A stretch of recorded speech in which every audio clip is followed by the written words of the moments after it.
Okay, ladies, so let's take a look at how to do this with a trig function.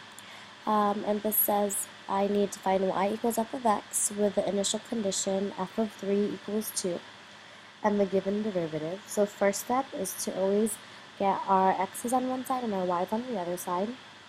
And if I continue that right here, what we see is we get 3y squared dy is equal to sine of pi x, pi x dx. Then I need to start integrating. This side right here is a normal integral, 3y cubed divided by 3. But on this side, you notice we have to do u sub, so our u is equal to pi x. Our du is equal to pi dx, which means I need to pull out a 1 over pi,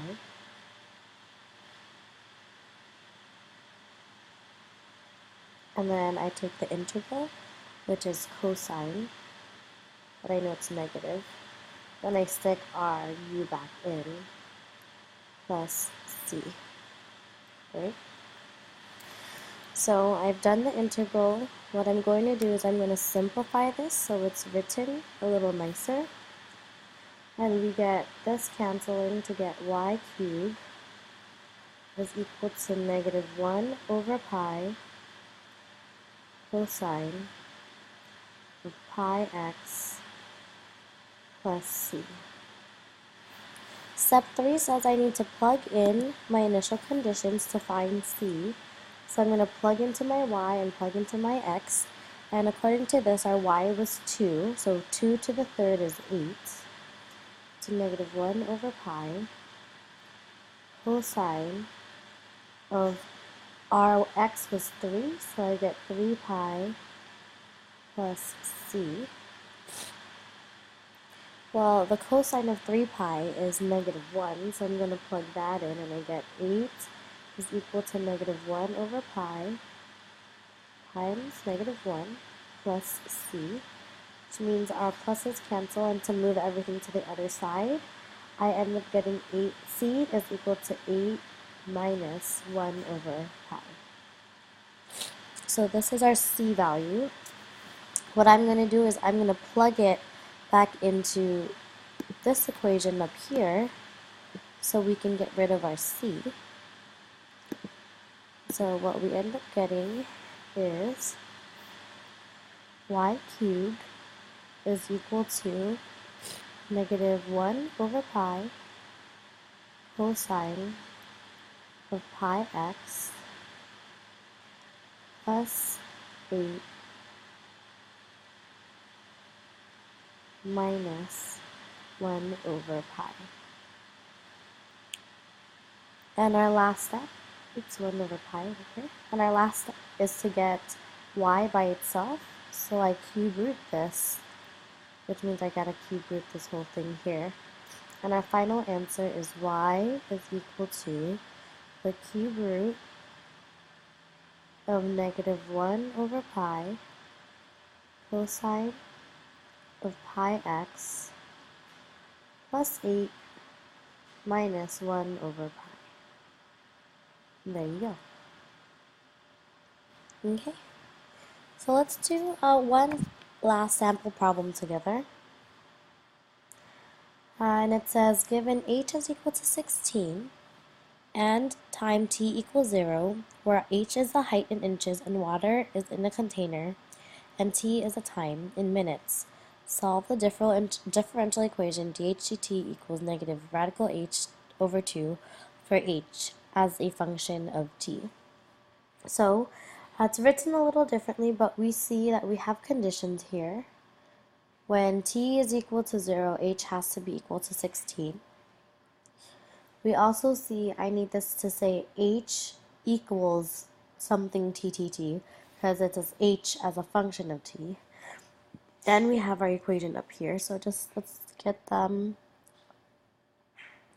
to our first step, which is I need to separate my variables. Let me not forget that negative sign over here. So to separate my variables, I notice that I have h on one side and I have t's, and I need to fix all of this. So what we're going to do is keep the dh on this side. So I need to divide by radical h, but I also need to move the t. I'm going to multiply by t, and what we're going to get is dh over radical h is equal to negative 1/2, or let's just say negative dt over 2. Okay, so I'm going to then do step 2, which is to integrate. And in order to integrate, at least on the first side, I have to rewrite. So I get the integral of h to the negative 1/2 dh is equal to the integral of negative dt over 2.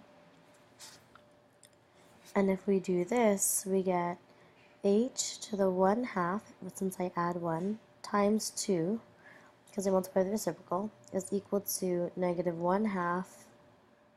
I pull out that negative 1/2 times t plus c.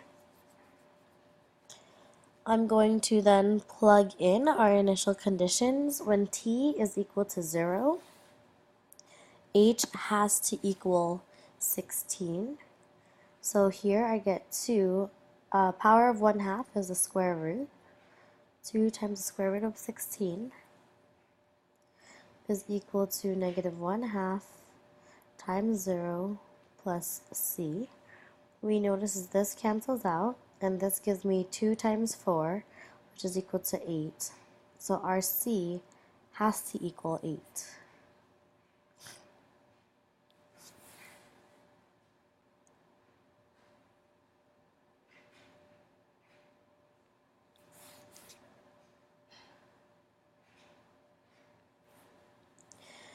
And so now I plug back in our 8 and then solve for h.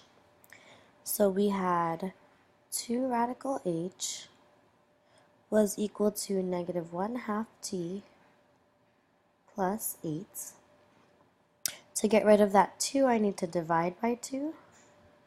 So I get radical h is equal to negative 1 over 4 t plus 4.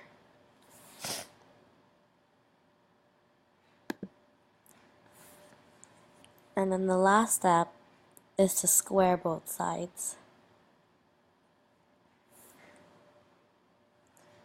So if I square this and I square this, I get h is equal to negative 1 over 4t plus 4 squared. And this right here is our answer. So what we'll do is on Tuesday in class, we'll do a couple more problems together, and then I'll have you guys do some on your own. Good luck and have a good long weekend. Thank you.